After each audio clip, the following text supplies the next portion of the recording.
नमस्कार सभी को। साथियों, आज हम डिस्कस करेंगे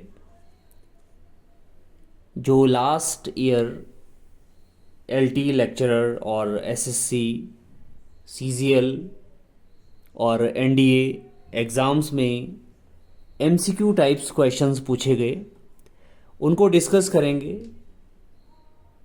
विद अ गुड अंडरस्टैंडिंग के साथ, और वन बाय वन उनको डिस्कस करेंगे। तो the very first questions or MCQ is by May next year. By May next year, I have been working in this college for 20 years. आपने find out करना है कि इसमें क्या गड़बड़ी है या क्या इसमें सेंटेंस में कौन सा एरर आ गया है और क्या कैसे इसको ठीक करना है। तो देखेंगे और अनुमान लगाएंगे कि क्या सही होना चाहिए। तो find out in a quick वे।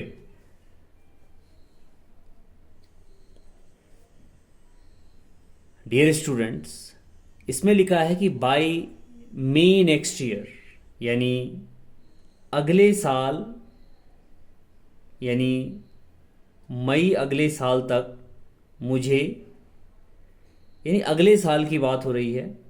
तो जो ये आई हैव बीन है, ये I have been present perfect continuous का है। ये है प्रेजेंट परफेक्ट कंटिन्यूअस का, और ये यहाँ पर इनकरेक्ट है। यहाँ पर आई हैव बीन की जगह आई विल हैव बीन होना चाहिए। आई विल हैव बीन होना चाहिए, यानी विल का यूज़ हमें करना चाहिए। और जब हम विल का यूज़ इसमें करेंगे तो इसका मीनिंग निकलेगा कि by May next year I will have been working in this college for 20 years, यानी अगले 20 साल तक मुझे इस कॉलेज में काम करते हुए 20 साल हो चुके होंगे। और यहाँ पर जो टाइम बता रहा है, ये टाइम बता रहा है फ्यूचर तक का टाइम, यानी फ्यूचर तक का समय बता रहा है, और इसीलिए यहाँ पर होना चाहिए यानी विल हैव बीन, यानी future perfect continuous. Future perfect continuous होना चाहिए। और हमेशा याद रखना है कि फ्यूचर में सर्टेनिटी बता रहा है, यानी ये यहाँ पर फ्यूचर सर्टेनिटी बता रहा है, यानी फ्यूचर में जो सर्टेनिटी यानी निश्चितता है उसको डिनोट कर रहा है। तो इसमें हैव की जगह will have been, will be correct या विल हैव बीन होना चाहिए। इसके बाद नेक्स्ट है, next MCQ is mister Sunil was not given a promotion because he is frequent absent. तो आपने फाइंड आउट करना है कि क्या इसमें एरर होगा, और अगर एरर नहीं है तो आप बोलेंगे कि नो एरर, तो बताएंगे mister Sunil is not given a promotion because he is frequent absent, यानी मिस्टर सुनील को कोई प्रमोशन नहीं दिया जाता है बिकॉज, क्योंकि वह अक्सर अनुपस्थित रहता है। तो बताएंगे इसमें जो सेंटेंस है वो मिसमैच हो रखा है, यानी mister Sunil was given a promotion because he is frequent, यहाँ पर फ्रीक्वेंट की जगह फ्रीक्वेंटली आना चाहिए, यानी फ्रीक्वेंटली आना चाहिए, और frequently absent will be correct, यानी मिस्टर सेठी को प्रमोशन नहीं दिया जाता क्योंकि वह अक्सर अनुपस्थित रहता है, यानी mister Sunil was not given a promotion because he is frequently absent, यानी टेंस मिसमैच किया हुआ है। थर्ड सेंटेंस है, third sentence is a man jumped in the river in a state of depression. बताएंगे कि क्या होगा, यानी एक आदमी डिप्रेशन की स्थिति में है, यानी एक आदमी अवसाद की स्थिति में, उसने नदी में कूद गया, नदी में छलांग लगा दी, नदी में जंप कर दिया। तो इस सेंटेंस में अ man jumped in the river in a state of depression, तो यहाँ पर इन जो है इन इनकरेक्ट है और इन की जगह हमें यूज़ करना चाहिए इनटू। डियर स्टूडेंट्स, हमेशा जो इनटू होता है, इनटू का एक यूज़ होता है कि मूवमेंट इनसाइड, यानी जो इनटू होता है वो मूवमेंट दिखाता है अंदर की तरफ, यानी किसी जगह के अंदर जाने की क्रिया के लिए हम इनटू प्रीपोजिशन का यूज़ करते हैं। और अगर कोई पहले से रिवर में है, यानी अगर कोई रिवर में है तो उसका मतलब है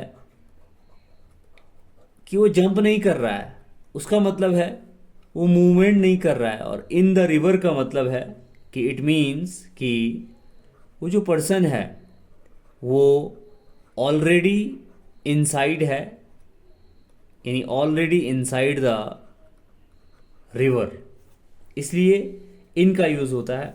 और जो इनटू है, इनटू शोज मूवमेंट, यानी इनटू शोज मूवमेंट,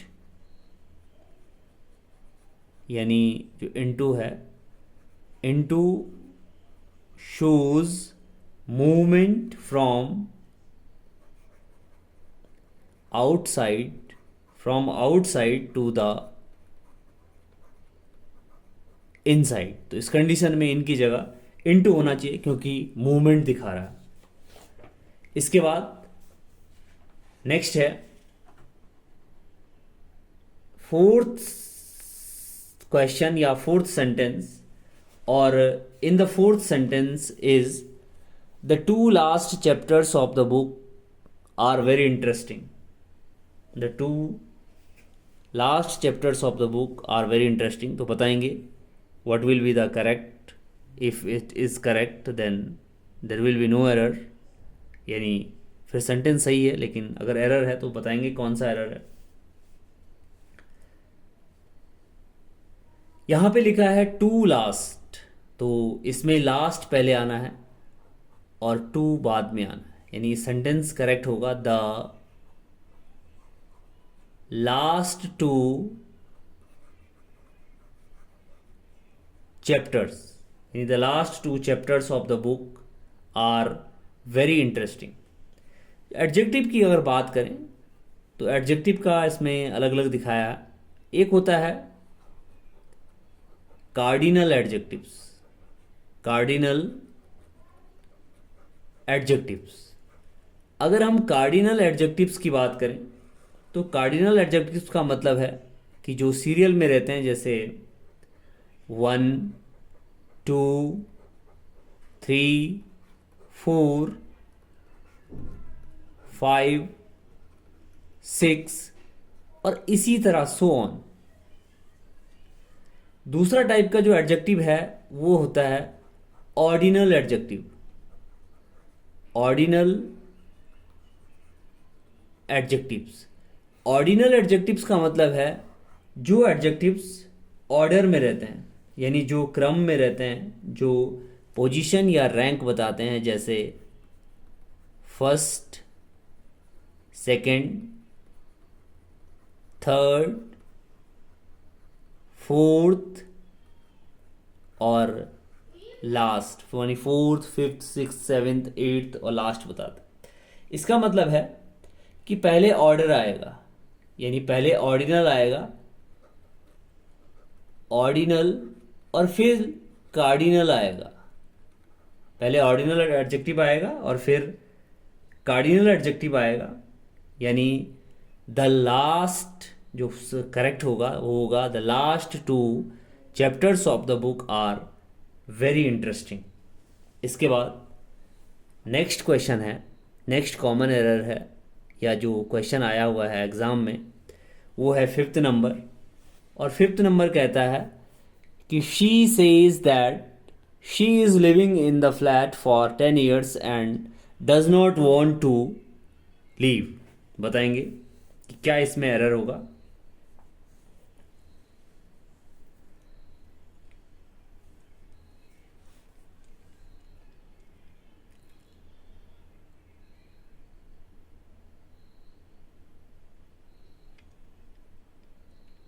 बताएंगे फटाफट कौन सा एरर होगा इसमें।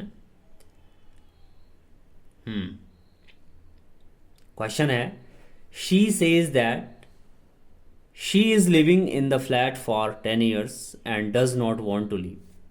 डियर स्टूडेंट्स, जब भी टाइम की बात आती है और टाइम में फॉर और सिंस की बात आती है, जब भी टाइम की बात आती है और टाइम में फॉर और सिंस की बात आती है, तो जो फॉर है, फॉर का यूज़ हमेशा होता है as the period of time के लिए, पीरियड ऑफ टाइम के लिए। और अगर हम पीरियड ऑफ टाइम की बात करें तो जैसे फॉर 10 years, जैसे हम पीरियड ऑफ टाइम की बात करें तो फॉर 2 months, जैसे हम पीरियड ऑफ टाइम की बात करें तो जैसे फॉर 3 hours। अगर सिंस की बात करें तो सिंस में हमेशा स्टार्टिंग पॉइंट दिया होता है, यानी स्टार्टिंग पॉइंट दिया होता है, यानी पॉइंट ऑफ टाइम की बात करता है सिंस। और जब पॉइंट ऑफ टाइम की बात करता है तो एग्जैक्ट टाइम की बात करता है, यानी ये बात करता है since used for exact time, यानी जो सिंस का यूज़ होता है वो एग्जैक्ट टाइम के लिए होता है। सिंस का यूज़ एग्जैक्ट टाइम के लिए, एग्जैक्ट टाइम यानी जैसे हमने कहा कि भाई सिंस 2009, हमने कहा भाई मंडे से, या सिंस मंडे, हमने कहा भाई 5 बजे शाम से, यानी सिंस 5 o'clock। तो ये सिंस का यूज। तो इसमें भी यानी जो प्रेजेंट परफेक्ट कंटिन्यूअस टेंस है, इसमें सिंस और फॉर का यूज़ करते हैं, और वैसे ही यहाँ पर फॉर का यूज़ किया गया है। तो फॉर की कंडीशन के लिए जो इज़ हेल्पिंग वर्ब है वो इनकरेक्ट है। इसमें जो करेक्ट होना था वो होना था कि शी इज़ की जगह यूज़ होना था हैज़, यानी she has been living in the flat for 10 years and does not want to leave. यानी जो करेक्ट आंसर होगा वो होगा she says that she has been living in the flat for 10 years and does not want to leave, यानी वह कहती है कि वह इस फ्लैट में 10 साल से रह रही है और इसे छोड़ना नहीं चाहती है। इसके बाद नेक्स्ट है question number 6। Question number 6 is in spite of many hardship Amar has managed to success. बताएंगे कि इसमें क्या होगा और कौन सा ऑप्शन करेक्ट होगा। यानी कई कठिनाइयों के बावजूद भी जो अमर है वो अमर सफल हो गया।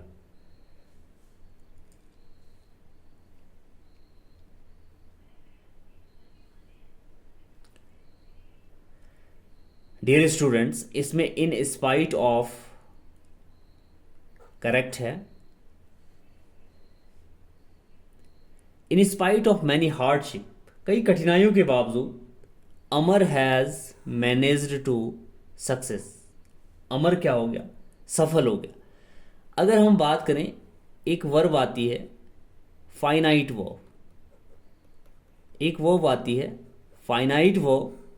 फाइनाइट वर्ब यानी जो वर्ब अपने सब्जेक्ट के अकॉर्डिंग चेंज हो जाए। जैसे हम कहें कि ही राइट्स अ लेटर, और अगर मैं कहूँ आई राइट अ लेटर, तो इसमें डिफरेंट है क्योंकि ही सिंगुलर है और ही के साथ S E S form I, और आई हमने फर्स्ट पर्सन का एज अ फर्स्ट पर्सन का सिंगुलर माना, लेकिन आई के साथ हमने वर्ब की फर्स्ट फॉर्म का यूज़ किया, तो जो वर्ब सब्जेक्ट के अकॉर्डिंग चेंज हुआ है उसे फाइनाइट वर्ब कहते हैं। सेकेंड टाइप की वर्ब आती है dear students, non finite verb.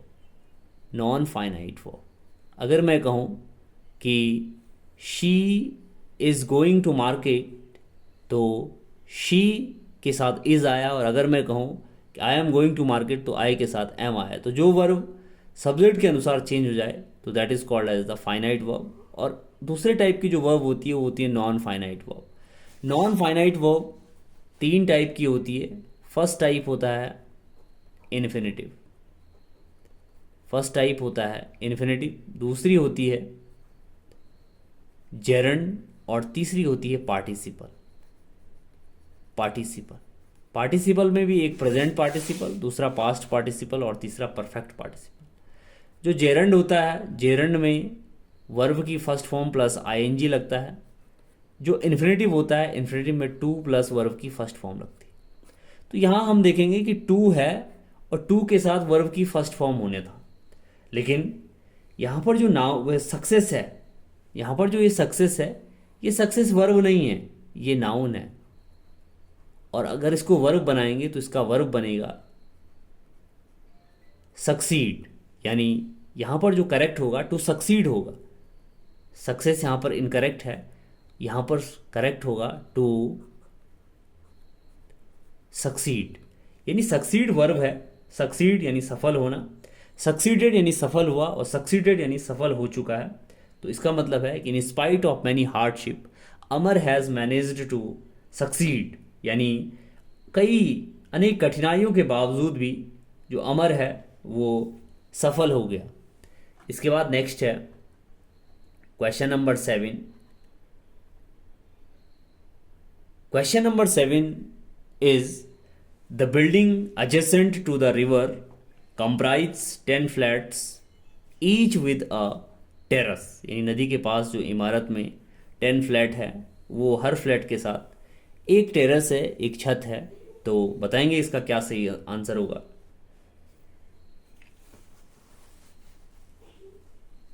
The building adjacent to the river comprises of 10 flats each with a terrace.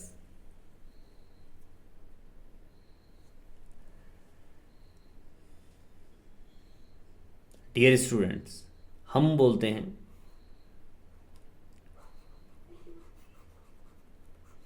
Comprise of, ये इनकरेक्ट है, इसे करेक्ट होना था कंप्राइजेस। Comprises is correct. एक आता है कंसिस्ट ऑफ। कंसिस्ट ऑफ, तो कंसिस्ट ऑफ का ही मतलब है कंप्राइज।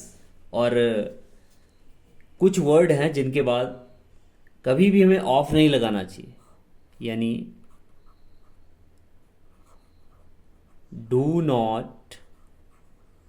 नॉट यूज, इसको थोड़ा इरेज कर देते हैं, डू नॉट यूज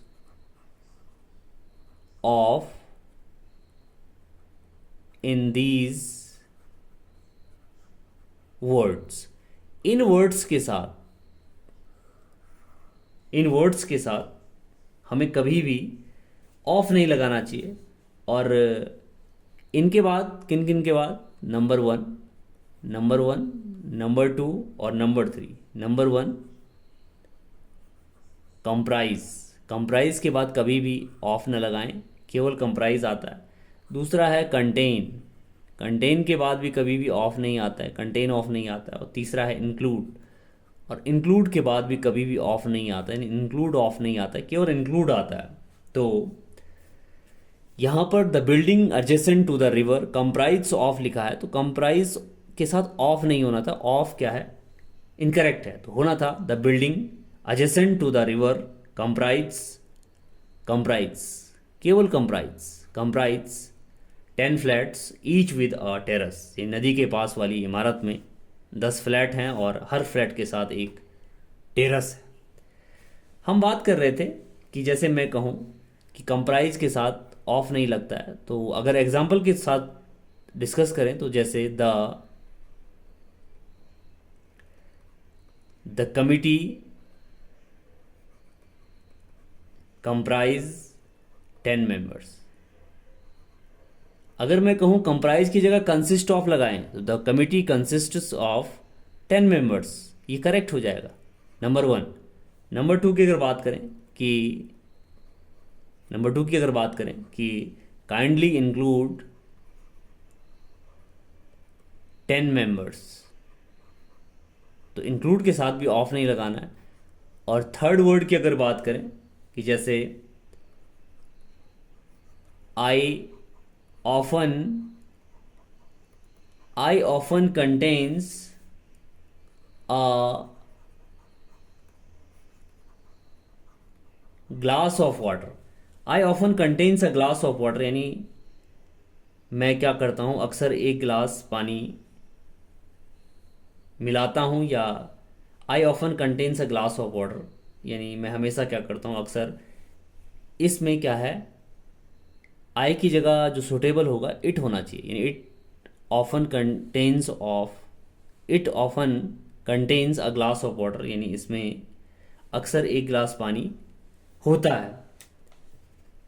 नेक्स्ट है क्वेश्चन नंबर 8, और question number 8 is hardly I had left home for Mumbai when my son who is settled in Kolkata arrived without any prior information. बताएंगे कि इसमें कौन सा करेक्ट होगा या इनकरेक्ट होगा। तो इनकरेक्ट होगा, क्या कॉमन एरर होगा इसका बताएंगे।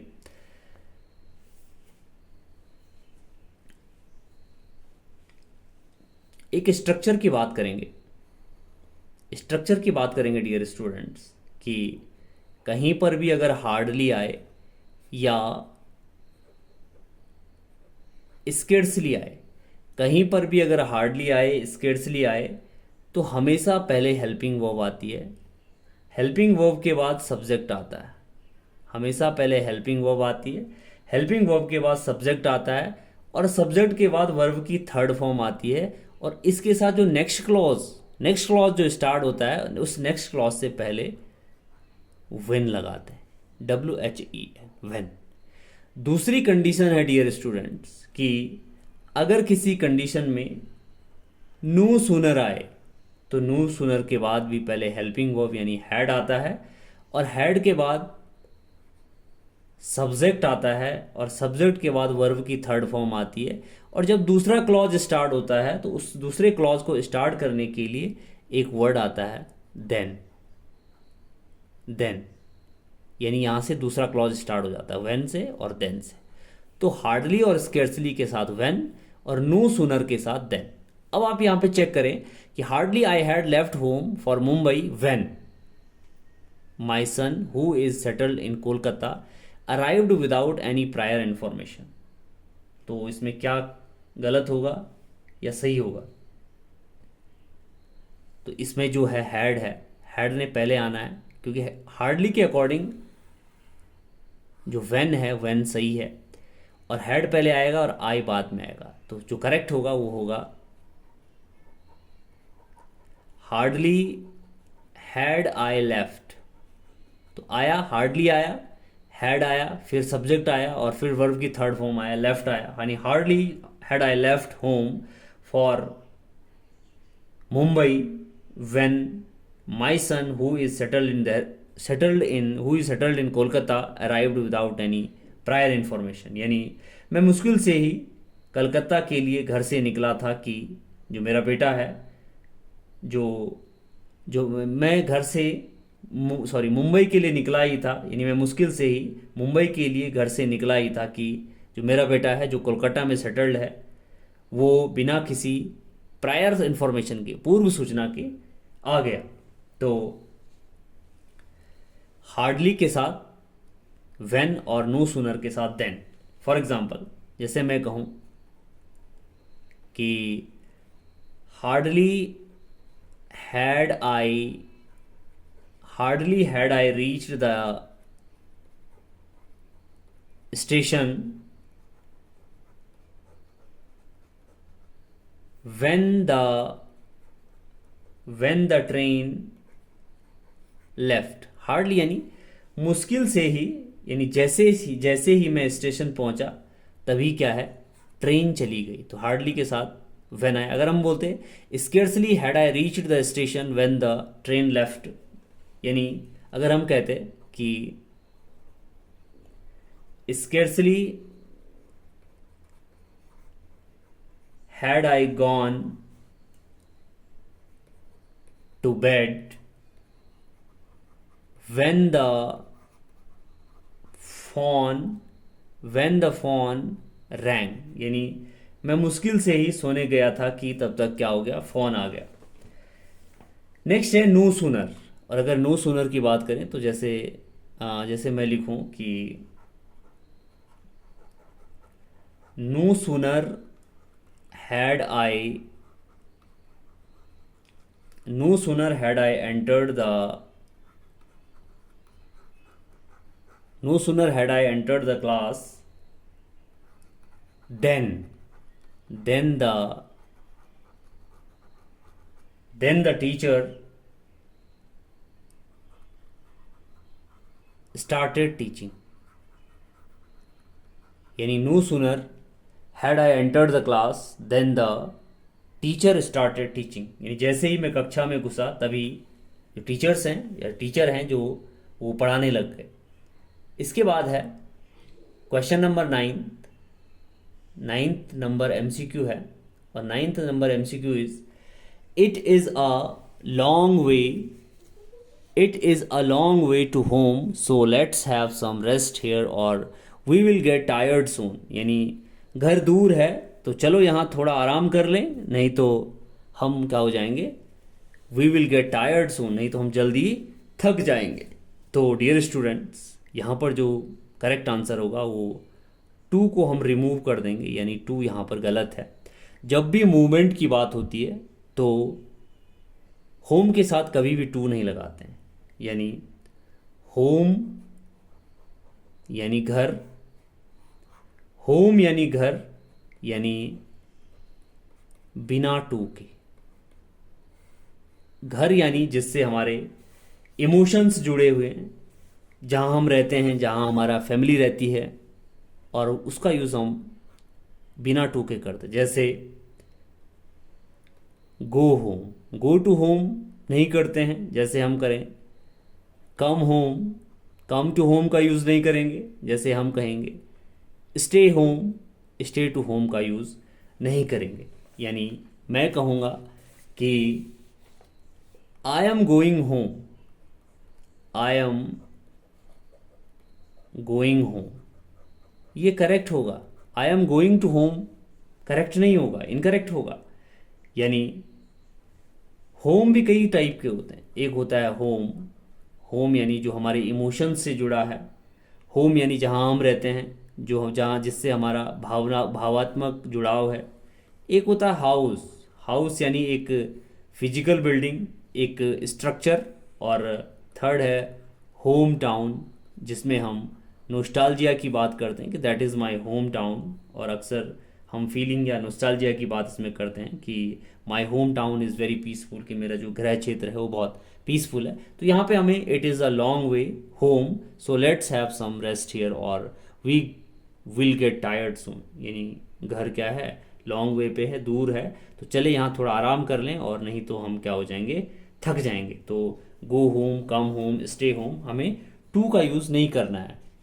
इसके बाद नेक्स्ट बात करेंगे, लास्ट है scarcely had the function started then it began to rain.